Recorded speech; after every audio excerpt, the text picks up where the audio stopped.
about data the AI Group released on Thursday about the positive movement, big upward movement in manufacturing in Australia.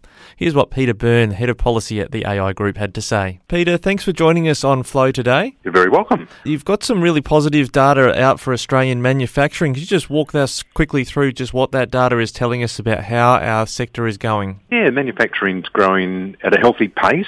That continued in June with a bit of an acceleration of growth, and we've had growth for 9 straight months now, and that's a very encouraging sign of a successful rebound out of the COVID recession last year. Yeah, and the graph that we saw, we obviously can't show people on radio, but it looks like more than a rebound. It's a big trampoline leap out of where we were a little while ago, I guess, as the recession hit, and it's bigger than the jump out of the GFC. Is that fair to say? It definitely is fair to say. There is a very big rebound. Now, part of that is just how steep that fall in the middle of last year was. So it's a reaction to the depth of that fall. Whereas we had a deep and very sharp fall in the last year, we had a shallower but more protracted fall way back in the GFC. Yeah, so that's what it looks higher. Yeah, it looks higher, and that's what I wanted to come to. Is it's really positive looking at it in the shorter run, but is it catching up to where we should have been if the pandemic hadn't happened? Of course, it has, and we've got a new world we live in now. Or are we starting to claw up into a territory? I know with I think it's the GDP figures. Australia's supposedly now in better shape than it was before the pandemic. Is that where manufacturing's at this stage?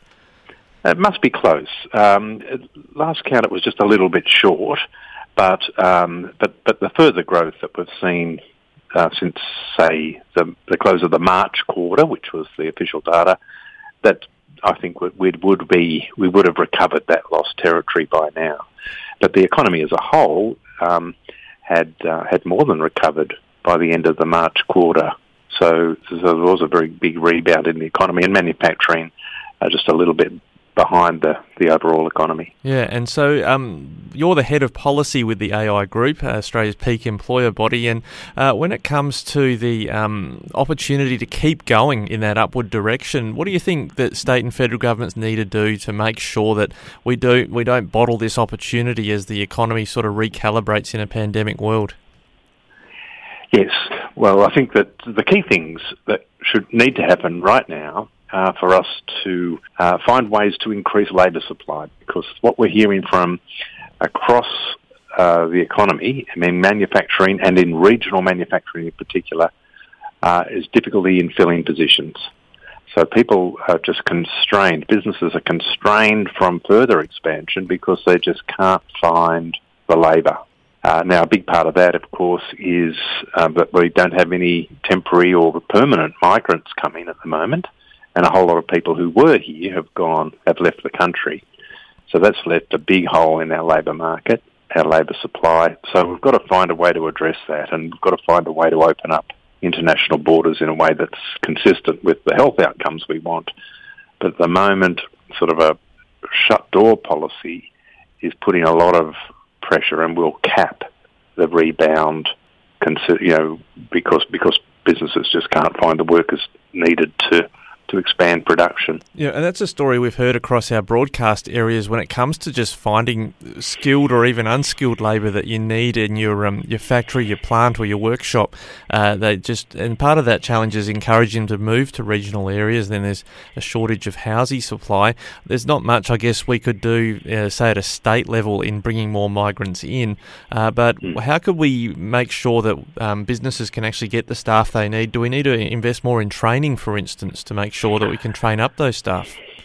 Well, we definitely should be looking at training investments, and that whether that helps this immediate problem is another thing, of course, because it does take a little bit of time for those investments to be designed and put in place, and then for people to flow out the other end. There is, though, around about 700,000 people who are currently unemployed in Australia and are looking for work. So there's got to be opportunities there for for programs that get those people into jobs, even if it's sort of a mixture of training and work that goes on.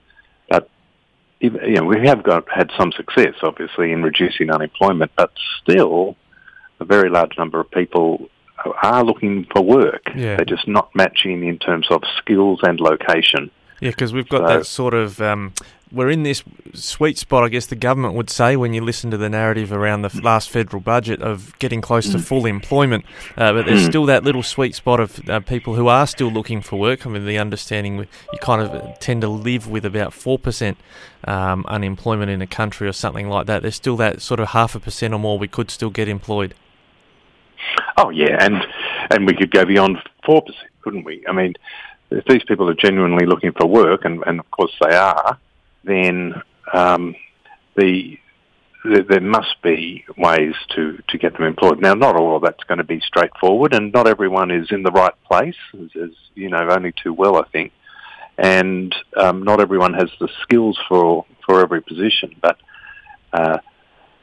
measures to address that, as well as just general investments in skills, would be important.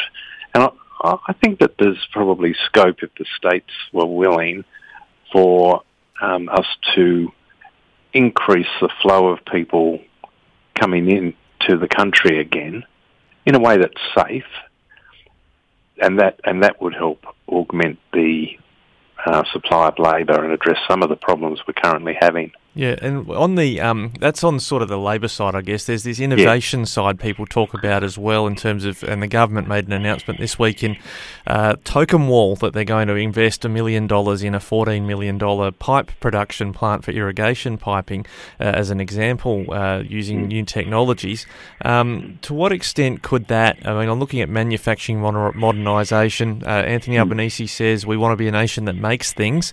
How do we make sure that upward trajectory could keep going? If we can't control the labour side, can we innovate better to get more things made Australian-made? Well, we certainly can do a whole lot of things to help increase output of manufacturers and innovation, as you point out, and getting in business investment is a very important part of that.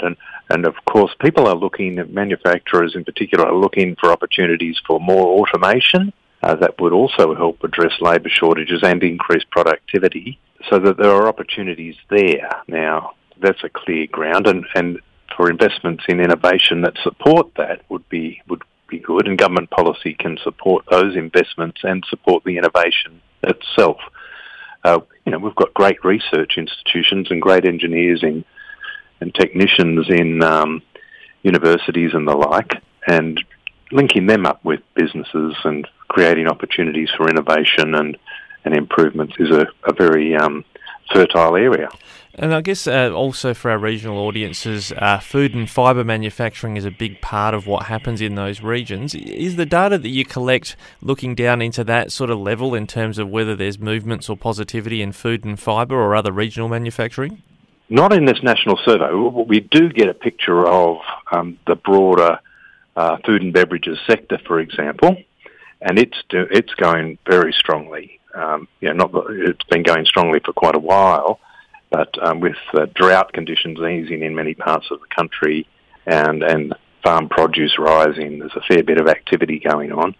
So there's a lot going on in food and beverage production, and that includes a lot of export too, which is very encouraging. So, but getting to your question, we can't really break it down at a regional level and a sector level in that way. Yeah, that's fine, and that's just what we're going to keep tracking here on Flow, is just keeping an eye on how we could grow regional manufacturing. It's good to have it in the cities, but it's also good if we're in some of our regional centres, like Tokemwall, for instance, building pipes. If that can happen and be distributed, that's a good thing. Peter, thanks for your time today and helping sort of break down that data for us, and hopefully it's continuing on the up and up for manufacturing. Pleasure to talk.